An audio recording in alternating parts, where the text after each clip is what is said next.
I'm Denny Daniel, and I curate the Museum of Interesting Things, which is a traveling museum I started in order to demystify the world around us and to get people to tinker again.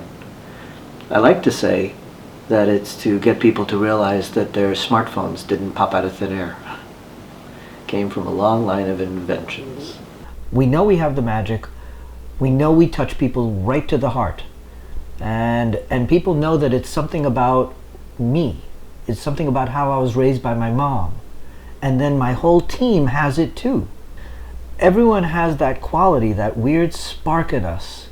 And we attract that.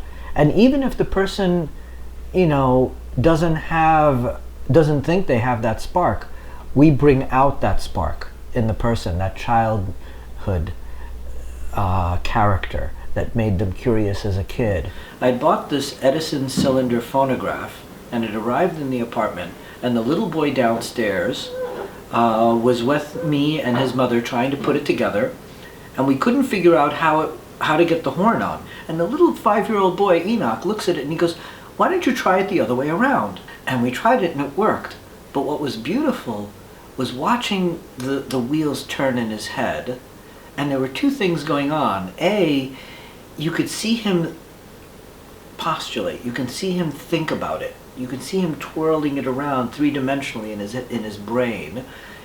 And then you could see him proud of himself that the grown-ups listened to a 5-year-old. And I thought, that's it. That's what I'm missing.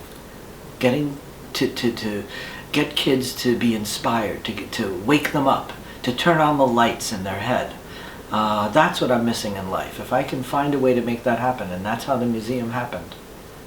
Terry, take off your shoe, slide it right off. Okay, give me your sock. And you take this sock, and you put it in there. And you want to wind that up? Just grab that and go this way. That should be good. Here we go. I don't think the museum works enough days a week. One of my majors at NYU was economics, and I just feel like there aren't enough numbers for me to feel satisfied. I think what's in the way of making the museum larger is a combination of things. Partially, but they all have to do with marketing. And I don't think it's traditional marketing that makes this museum happen. I think it would be alternative marketing, things that are kind of cool and different and interesting. The way P.T. Barnum did. P.T. Barnum went and called the city and said, "I'll donate my elephants and walk them over the Brooklyn Bridge so that people aren't afraid of the bridge, and then they'll cross it." That's marketing. There's so many people who've been so good to us and who've supported us. Scott Stringer, the borough president of Manhattan. So many people who've been so amazingly good to us and touched by what we do. Sheldon Silver, who is our politician, our senator. All these people have been so earth-shatteringly supportive. So I feel like there's a responsibility to kind of get there so that I can come up to them and say, "Look, we did it." Mel Brooks looked me right in the camera. I said, "How does it feel to come full circle and to do the things that your mom and dad were doing?" Later, that's what he did later on in his life. And he looked into the camera, but he wasn't talking to the camera and answering the question.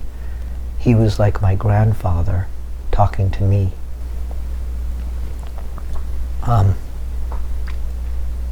Sorry.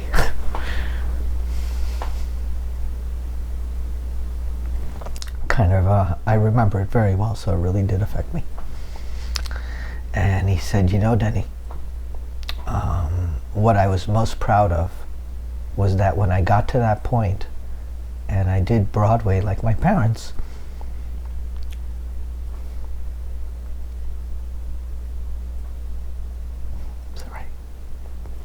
he said my mother was still alive. And she got to see that. And I realized he's just a nice Jewish boy from New York. And he was pleasing his mother. And in the end, that meant a lot to him. And I said, that's the spark we all have. And I said, I've got to get this to happen. And then show it to him and say, I did it. And and say to him, you know, I never had a grandfather. So in a way, Mel was kind of like being my grandfather, and I think somehow he realized that. And it meant a lot to me that he cared about me so much that he wanted to give me advice as like a dad, as like a grandfather. And he really is that good a person. I have an enormous respect for him. So I'm hoping someday we can get to that point, and I'm racing to it because I don't want to lose him before we get there. And it's one of the reasons I've been racing so fast lately. Being successful isn't about money, it's really about changing people's lives. And once you do one or two people, you realize that you could do many. I've met successful people, and they tell me there's a point when you get there and you say, wow, I'm actually at the point where I'm proud of not only proud of what I've done, but I feel like I can take my mom to dinner.